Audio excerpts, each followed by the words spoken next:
Okay, we are back. Tuesdays with George and Justin. How you doing, Justin? Good, G Spot. How you doing? Jeez, fine. You must have a list of just names that you're gonna call me. We got what 11 episodes, so I expect some more coming. It's going to get tough as it goes on, so I'm going to do my best. So I hope you guys enjoyed last episode. I really did, talking about your team. And one thing that Justin is huge on is the customer experience and the customer service component of his practice. If you haven't noticed it yet, I think after this next two episodes, you will really notice it.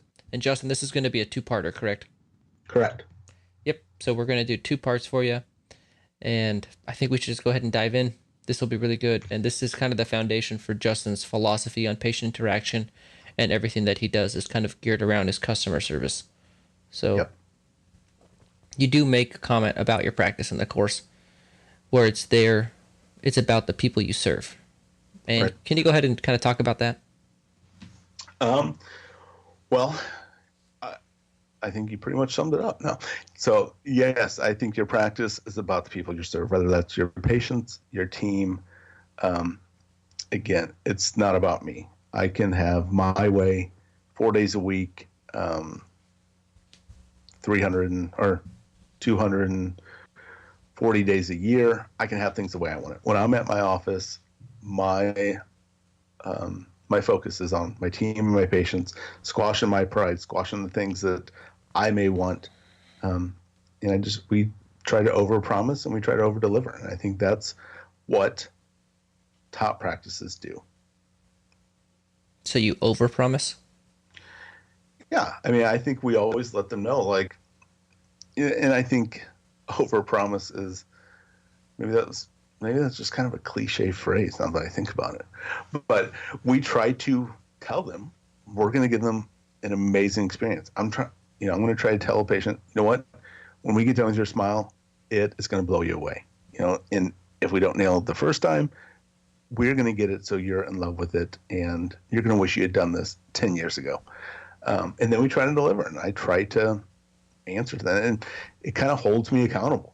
When I tell a patient, or my front desk tells the patients, or we're all telling patients, like, hey, you're going to get great service here. You're going to have a great cleaning. You're going to really like Dr. Short, blah, blah, blah. Like, we want those things to happen. We want patients leaving our office feeling better about themselves, not just good about our office. I know I mentioned that before, may mention it 20 more times, because that's really kind of our MO.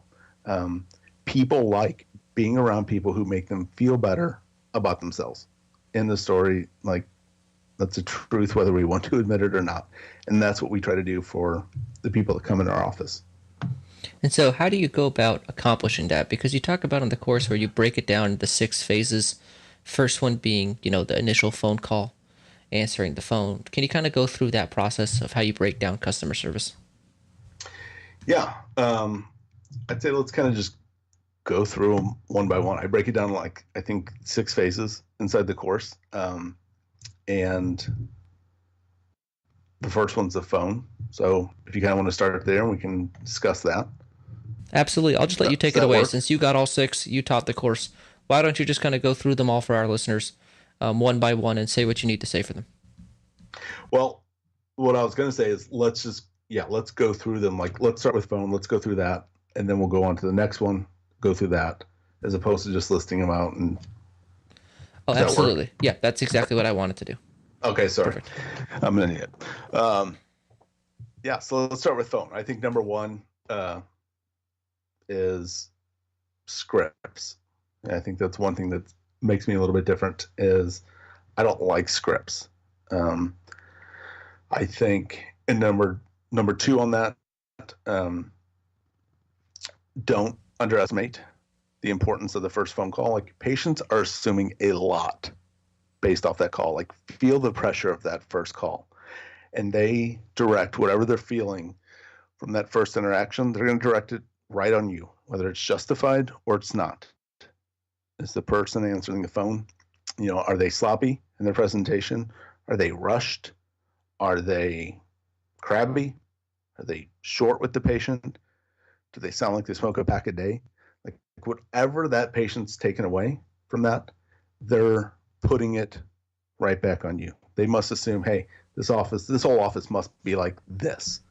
And I think it can work for your detriment. I think it can work for your benefit. If that person on the phone's a 10 and they're doing what they need to do, then you're going to get the good attributes as well. They're going to think that you must be good and the rest of your team must be good. So what kind of things are you looking for on that first phone call? I think in the course I have a list of 15 different things. And again, none of them necessarily revolve around scripts. I think that's kind of my big thing with the phone. I'm big anti-scripts. Your team starts to get dependent on the scripts, and then things start to fall apart when the person calling doesn't follow their script, which they don't most of the time. And for me, I prefer my team have a whole quiver of principles to use instead of just being a one script pony. I want my team to be able to adapt to the patient, think on their feet, and make the patient love us regardless of what the patient presents with, either treatment-wise or attitude-wise. Like, you figure it out and you bend how you need to get that patient in and get them warmed up to start knowing, liking, and trusting our office before they even get in. So if you want to go through the 15 things I list in the course, we can, and just talk about each one just to. Yeah, sure. Briefly. I wrote them down when I was going through it because I really liked them. So your first one is you're answering the phone with a smile. Okay. And then good. I'm glad you wrote them down because I was just thinking like, man, I hope he doesn't ask me to like recite those 15 things from memory. So yeah, we'll go through one by one. Answer with a smile. I think pretty self-explanatory. I tell my team, physically smile, then pick up the phone. I don't care if you're not having a great day. I don't care if you're stressed out, bored, whatever. The smile that you put on is for the patient. It's not for you. You cannot smile after work if you want. Like, don't be selfish. Don't put yourself first. Like, suck it up and give whoever's calling the office a great experience. And it starts with smiling before you pick up the phone. Yeah, I think the next one, by the way, I kind of have this funny image in my head of your front desk individual just having this really fake smile and then picking up the phone. But I think it is effective because it does actually communicate through their voice. And so. I mean, you can definitely tell if someone like smiling or grumpy just by talking to them, whether you can't see their facial expressions or not. Like, you get the idea. So absolutely. And it's just kind of like the Joker at our office. We just paint that smile on and then we're done. And then the next one is kind of on the same lines, have energy, be excited, don't be kind of low energy on the phone. Right. I mean, the example I use when I'm training my team is like, I want that patient to be thinking like, what the heck is going on in that office? I've got to get in there and figure out why it's so darn good up in there. And you don't have to be like, you just crush some Adderall or you just did a line of Coke energy. I've never done that, honestly. But, you don't want to be stupid about it, but you've got to have positive energy. So, and then totally you say feel free to edit out that previous line. Nope, that's staying in. Perfect. Where you say be the patient's friend and ally. That's the next one on the list. Can you kind of talk about that one a bit? Yep. I tell my team to act like you've been the patient's friend for years. I mean, they're just another person, just like you when you call a business for the first time. Don't freak out. It's just what it is. Two people talking. Patients care about themselves, and they're looking to find an office that cares about them also. At their business, it's their responsibility to care about you. At our business, at our office, it's our responsibility to be the ones caring for them and showing them that we care. Yeah, I think that's exactly what you're going for. I really like that. And then the next one is pretty self-explanatory. Answer the phone fast. I think that's, what do you say? A couple rings? 3? I definitely like to get on the first 2. I tell my team, let's imagine when somebody calls the office, we're starting out as a 10. Every time that phone rings, before we pick up, we're going down 1 notch. So after a ring, we're a 9, then an 8, then a 7. I want to start out as a 10, and I want us to stay as a 10. So Like, if you want to see me get red face, like, let the phone ring five times, and you'll see some anger. No, I'm joking. But, we do our best to answer the phone quick. And then you talk about empathizing with patients on the phone. Yeah. But what I mean by that is show them you really care. And I know we touch on that on a couple of them, but it's really important. People want to know that we care. Let them know you know how bad a toothache is. Let them know you give a darn. And then work with them to get them in and get it fixed. But show them you care. Show them you understand what they're going through. And I think that's what patients are looking for, and they're not getting it from most of the offices they're calling. Yeah. And then the next one is saying something, some validation or saying something good about the doctor. Can you kind of talk about that one a little bit more? Yeah. And I think that the validation, I also kind of combine it with saying something good about the doctor or somebody in the office. And I think this is really important. So let's go into this a little bit. When a patient calls your office, they've already chosen you. Like, they've picked you either based on word of mouth, reviews, advertising, something. For some reason, they chose you out of the 100 different offices they could have called. They just want to know they made the right decision. And our rule, it's not a suggestion, it's just something we do, is before you get off the phone, I don't care who's taking the call, you need to say something good about either the doctor, which in our office is me, or the person that they're going to be seeing. For instance, George, I'm sorry you're having that toothache, but I can tell you have called the right office. Dr. Short takes great care of all of our patients, and I know you're going to love him. Or, George, you're going to be seeing Amanda for your cleaning that day. You are going to love her. She gives the absolute best cleanings. And then, we'll also take it another step further. And I know this may sound goofy, but I'm telling you, like, this makes a big difference. You are warming up your patient. So, for example, my hygienist will do the same thing. Let's say a new patient comes in, they go straight to hygiene. I haven't met them. When she's done with her cleaning, before she comes to get me, she'll ask them, have you met Dr. Short? Even if she knows they haven't. No? Oh, you're really going to like him. He's really laid back, or blah, blah, blah. Something good. And by doing that, between the person answering the call, then my hygienist doing it, it's almost like receiving 2 referrals before I ever even meet the patient. We've set the expectation. We've told the patient, you're going to like Dr. Short. So it makes it much harder for me to come in and blow it. You're taking this new patient or any patient through a process, whether they realize it or not. You're taking a cold or warm lead and making them even warmer. You're helping them and setting the stage to help them more quickly know, like, and trust your office. And that's when patients accept treatment, and that's when patients refer other people. And I'll give you an example. My mom growing up, was friends with the dental assistant in the dental office that we went to. And so we'd see this dental assistant outside the office, at just social gatherings or whatever. And even being young, I can remember her talking good about her boss. And, she would say what a great boss he is, or just other good things. You can tell she really liked him. So, we went into the office and we already thought he walked on water before we even got in there. We trusted him before we even went in. Because, most people like to talk bad about their boss. So it really sticks out when people talk good about them. And I'll do the same thing for my team. I'll talk them up to patients as well. And it's constantly this building each other up to warm the patients up and set their expectations. And, can we turn it around? Yeah, we can blow it. But let's say you're going to a movie or a restaurant. You've had like 5 people say, George, you're going to love this restaurant, or you're going to love this movie. It's the best movie I ever saw. It's incredible, blah, blah, blah.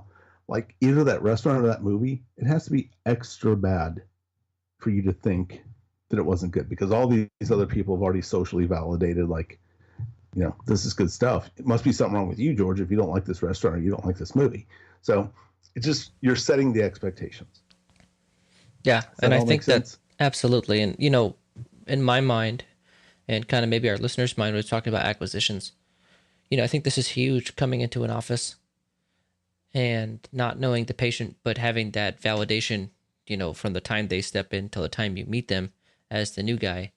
I think it really helps transfer that goodwill. And yeah, absolutely. New patient or not, I think it'll be very valuable for me. Yeah, it is definitely valuable, and it's hard. Let's be honest. It's not easy to go into a brand new office with a team that's been there for 10 years, with a doctor that's been there for 30 years, and tell them, hey, this is kind of how we're going to work this.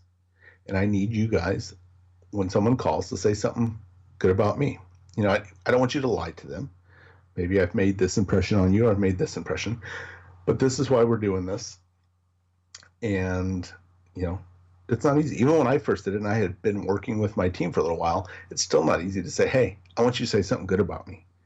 Um, but I think with the right team, and if you create the vision and you show them kind of why we're doing this, and we're doing it to help patients, to warm them up and help them accept the treatment that they need, or we wouldn't have suggested it in the first place, I think the right team is going to get it. They're going to buy into it. But I understand that it may not be the easiest thing they want to go in and do, but it's worth it. Absolutely. And yeah, I think from an acquisitions perspective, I think that makes a lot of sense. And it's also uncomfortable, but I Yeah, think that goes back to what we don't stop talking about is front loading that process. right, exactly. And so the next one on your list is getting their name and using it often. As a Dale Carnegie fan, this one, I like it a lot. Can you go ahead and talk about it? Yeah. Well, I'm assuming the quote you're referring to, that Dale Carnegie said, is, remember that a person's name is to that person the sweetest and most important sound in any language. Um, and I literally will like think of that quote every day that I'm at work. It will remind me to use that person's name. Um, Not like awkwardly too much, but you know, um, while we're doing procedure, hey Sam, can you turn this way? Or hey Sam, how you doing? You're doing great. Blah blah blah. Um, but the key, especially in the phone, is to get their name and then to use their name throughout the conversation. Yeah. And wow, you just pulled that Dale Carnegie quote off the top of your head. That is impressive. I, like I said, I literally will repeat it to myself almost every day that I work. Like, these aren't things that, like, I'm a real dentist as of right now. Still, I've been a real dentist for 12 years. Everything that I've put into my course and that I share with my clients is stuff that I do, that I've done, that I use on a daily basis. And it's the stuff that I've tried to burn out the crap, and to really boil it down to what I feel has made the biggest difference. So I get it. That's where I'm at. So what you're saying is you're a really weird guy. Um, in a nutshell, that's basically just what I should have said. It could have saved us about 5 minutes there. Okay. And moving on, you talked about using their name. And then you also Right. talked about one thing that I like is mirror and match. For our listeners, can you kind of explain that topic? I think it's important. Yeah, I think I cover it later in the course, um, with treatment presentation and case acceptance. But how I mean it in relation to the phone, is when you mirror and match, or essentially act like the person you're interacting with. You're essentially saying to them, I am like you, so you can like me. Are they talking slow and quiet? Then you slow it down a little bit and talk a little quieter. Are they talking fast? Then you try to act like you're being as efficient as possible and trying to hammer out this appointment so they can get off the phone with you. Are they joking? Then, I just want you to kind of learn to join that party. I want my team to kind of just learn to join the party, whatever the patient's putting out. Learn to mirror whatever they're putting out there. Absolutely. And then you talked about it a little bit with the referrals and the reviews and, however they found you. you know, they've already picked you. Then you talk about, asking them how they found out. Is that something that you do on every phone call? Yeah, I think it's just good business of finding out how they found your office. We take any info that is given and we use it to our advantage to more effectively build rapport. Like we're sincere, but we're also very calculated in our office. Like there's a reason why we're doing most of the little things that seem just natural. Like there's no rhyme or reason to them. Like we've worked hard to make it appear that way, but most of the things, we're doing are strategic and they're calculated, and it's to build more effectively, build our relationships with our patients. And then the next one on your list is you say to never try to be cute or sneaky. Yep. I want to actually kind of start. I was going to ask you about that one. Um, yeah. So I cannot stand, and again, this is just personal Justin weird guy style, is I cannot stand the 3-minute scripted dialogue people give to explain how you don't take their insurance. And I see it a lot. I've almost, on all the most, I won't say all, but I'll say most coaches or consultants like to use that, say, don't just tell people you don't accept their insurance. Like, this is what you should say. And like, try to like fake them out on this long speech. To me, it's not real life. It's easy to tell someone to do. Like if I'd never been a dentist, I would probably tell dentists to do the same darn thing. Like, hey, you don't want to lose a patient by telling them you don't accept their insurance. So this is what you got to say. But you know what? Once you've been in the trenches, trying to do that is a nightmare. And, it's, to me, it's just bullcrap. So people aren't dumbass. If their first question they ask when they call is, are you in network with my insurance? That's probably their biggest concern. So we're just honest. We'll tell them, we're nice about it, and we will still employ the other principles we've used. Like, you know what, Joe? I'm sorry, we're not in your network. We are out of network. We still love to have you visit us, but I know you're just trying to find someone in network, and we're not. So, is there anything else we can do for you or help you? We'd still love to have you visit, whatever. But we just tell them, you know what? No, we're not in your network. There. Yeah, I like that. And I think that kind of goes back to your whole philosophy. Yeah. And then we talk about tone on the phone. And I think that's kind of answering with a smile. Would you say we've kind of talked about that one already? Yeah. I mean, I think just the idea there's different ways you can say the same exact words, but with a different tone, you can give different effects or different meanings. So everything counts. Watch your tone. Make sure you're putting your best foot forward. And then this is kind of on the same topic of insurance. How do you handle cost questions? I think that's a big topic. Yeah, I think it goes back to don't try to be cute and sneaky, but still use the other principles we covered. Get their name, say something good about the office, hide that here about us, give them the cost they want, and say, what else can I answer for you? We'd love to have you come in and see us, or we'd love to have you visit us. So, but we don't bullcrap with them. If they're calling just for a cost, I'm not going to try to trick them. I'm not going to say, oh, I can't give you a cost over the phone. Like, you've got to come in for a consult and we got to check you out and you got to waste your time, and maybe waste our time. But, here it is. We'd love to have you visit. Can we set you up and get you in? Yeah, I like that. And then you talk about like collecting information about them personally over the phone. What are you guys collecting, and how are you guys using that information? I think this is another small one, but a big one for me.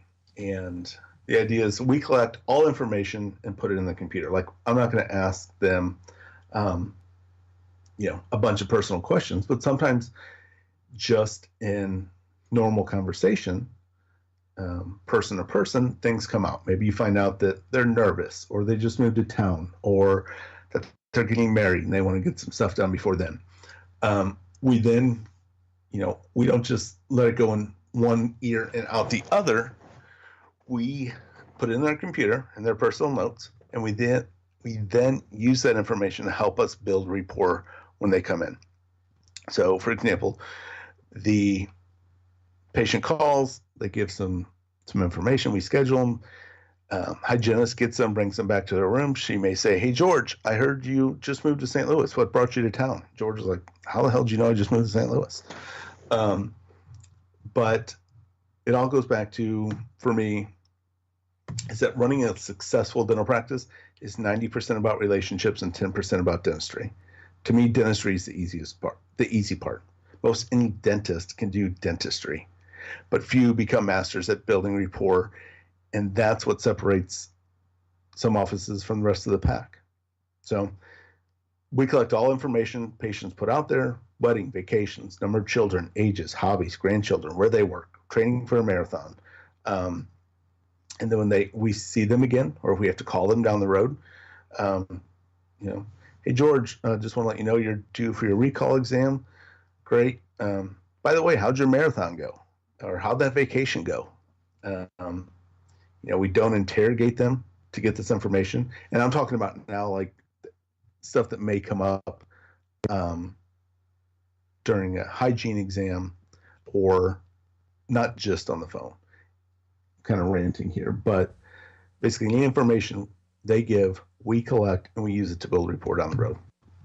I'll leave it there. Absolutely. I think that's kind of a great way to end the phone topic of things that you do on the phone. One thing, I was talking to Dr. Derek Williams in his interview, and he talks about how he makes it easy, and he gets patients in quickly, and he found that maybe a lot of his growth was from that. And Right. Can you kind of talk about that? Is that something that came from you? I mean, very possible. I'm big on making it easy for patients to get in. I think it's just, to me, it's almost common sense. What if every time you wanted to go visit a friend, they told you they were booked for 2 months and you had to fill out a bunch of paperwork before you could come over? How'd that make you feel? If emergencies call, and I tell this to all my clients, I don't care how booked we are. I may have 10 persons deep per column. I'm going to tell that person just to come in. We may let them know there may be a little wait because we're busy, we're booked, but we're going to get them in. And the reason is, I know if I don't, someone else will. And if a patient has gone far enough to call my office, I'm going to do everything in my power not to lose them. Who knows what the lifetime value of that patient may be, or how many people they'll refer, or whatever. Letting patients who want to come into your office slip through your fingers is not a hallmark of a wildly successful practice. Period. And so do you tell your front desk, do you like, because obviously during the middle of the day, they don't have time. Hey, so and so called. It's an emergency. When can we see them? Do they kind of just know when are the good spots? 100%. They know that it's a major no-no if someone called. I mean, honestly, like, to me, a lot of times those are the easiest production things to do. Patient calls, they just broke a tooth. They want to get in today. "Oh, sorry, I'm busy. I can't get you in today. How about next week?" Like, they're going to call around until someone gets them in. And when someone gets them in, they're probably going to take 2 seconds to look at that crown or that tooth and say, "Hey, you need a crown?" And that patient's probably going to say, "Yes, please do it. Can you do it right now?" And I'm not willing, my front desk knows we don't let those patients slip through. Now, do you get some patients that it's different? And it turns out, yeah, you got to take the good with the bad. But you've got to spend some time with your team going through these principles and training them, and go through examples with them, kind of like role play with them if you have to. Act like you're someone calling up. Act like they're answering the phone. How are they going to handle it? And to me, it's the principles and empowering your team that create an awesome practice that doesn't need to be micromanaged. Scripts, to me, is a way of micromanaging. It conveys to me, hey, you're not really bright enough to grasp these principles and apply them, so I'm just going to tell you exactly what to say. And my feeling would be, if my team member can't fully grasp these principles and apply them with some training, I get that it's not just going to happen. then they're probably not the right person for the team. So, And how do you go about training your team to get those things down that we've discussed? um,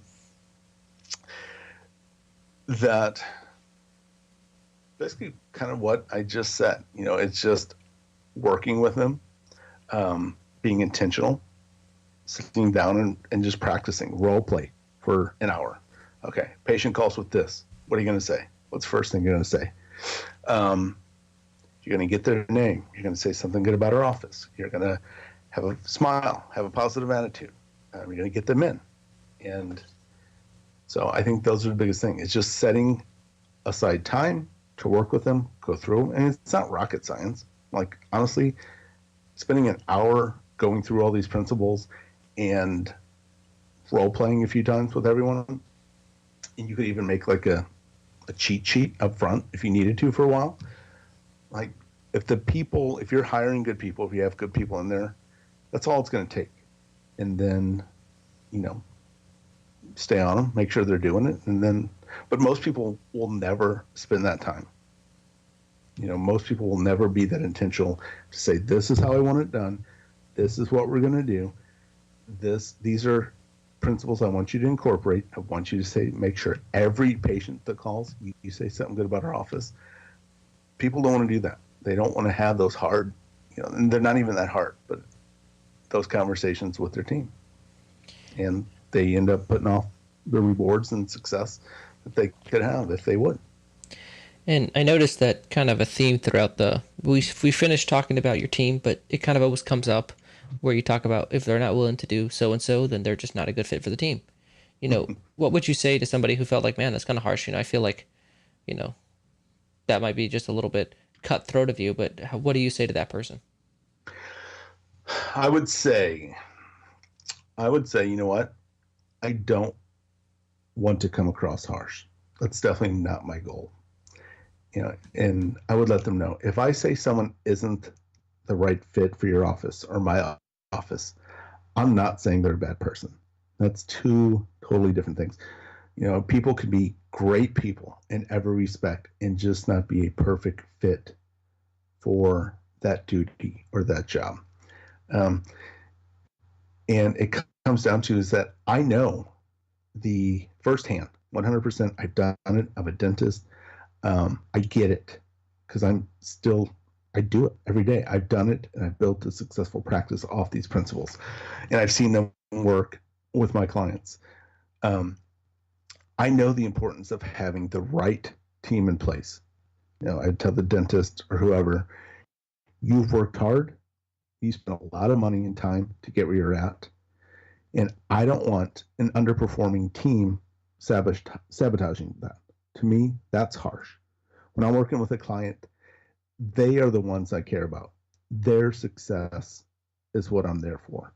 And I'm going to do whatever I can do in my power to help them and ensure that success. And if that's a little cutthroat at times, if it's a little bit harsh, that's not my goal. That's not my heart in the process. But I'm going to do whatever I can for the people who are working with me to make sure they succeed. So I think that's perfect. I think that's kind of the perfect thing to take with us as we take this little break in the customer service section. good. We're going to continue it next week. And, I think that's fantastic. I like that philosophy that you have. And, I'm definitely on board with you there. Thanks.